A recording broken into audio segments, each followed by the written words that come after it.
प्रश्न पूछा है, एक बच्चा ने एक प्रश्न पूछा है कि सर ये क्वेश्चन बताइए कैसे बनेगा।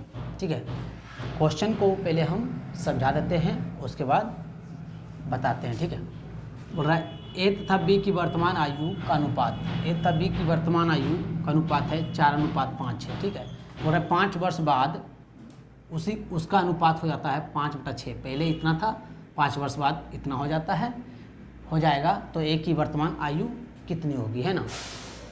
अच्छा, जब भी कोई चीज़ अनुपात में रहता है तो हम मानते हैं 4x या 5x x लेकर चलते हैं ना। तो यहाँ लिखेंगे ए की वर्तमान आयु, सॉल्यूशन में लिखेंगे क्या, लिखेंगे ए की वर्तमान आयु बराबर, ए की वर्तमान आयु कितना है 4x, मतलब अनुपात में कितना दिया हुआ है 4/5 है ना, इसलिए हम लिखेंगे 4x। ठीक है, इसी प्रकार लिखेंगे बी की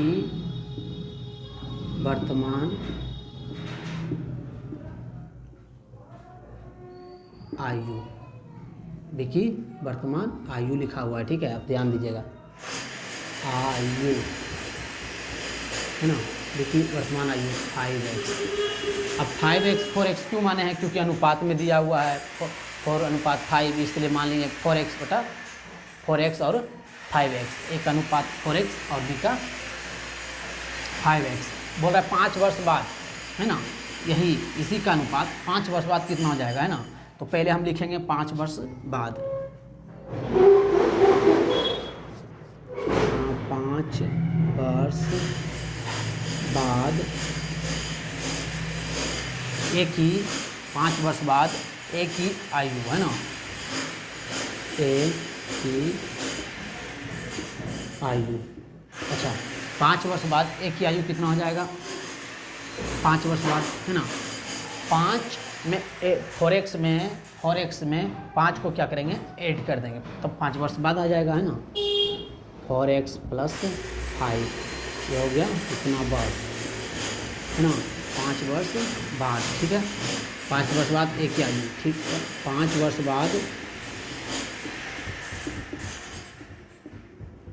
बी की आयु,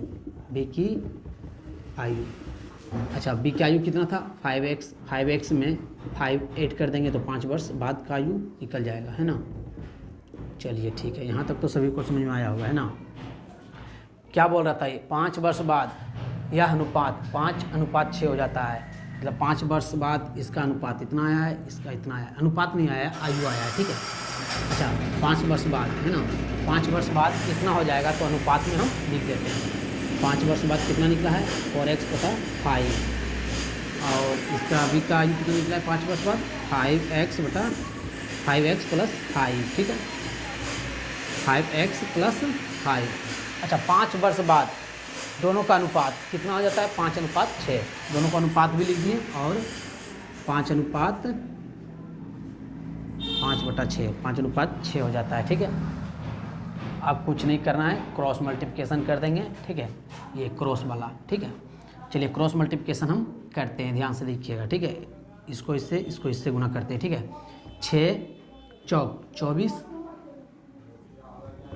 x, 6 5 30 + 30 बराबर है, तो बराबर दे दिए क्योंकि बराबर का सिंबल है। अब फिर इससे क्रॉस मल्टीप्लिकेशन करते हैं, 5 5 25 आ जाएगा 25 है, 5 5 25 + 25, ये क्या है 25। अच्छा ये देखिए, x वाला को x वाला के साथ करते हैं, विदाउट x वाला को विदाउट x वाला के साथ करते हैं। देखिए 24x है 25x है, या फिर इसको इधर ले आते हैं या फिर उसको उधर ले जाते हैं, दोनों में एक ही काम ना होगा। चलिए ये 24x है, प्लस में है x, अरे 25x 5 के साथ प्लस में इधर आएगा, 25 के साथ प्लस में इधर आएगा तो माइनस में 25x इतना हो जाएगा।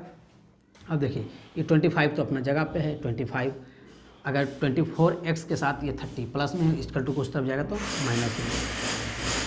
अब देखिए 24x प्लस में है, माइनस में 25x है, तो क्या बचेगा -x बचेगा, है ना, इक्वल टू। यहाँ पे देखिए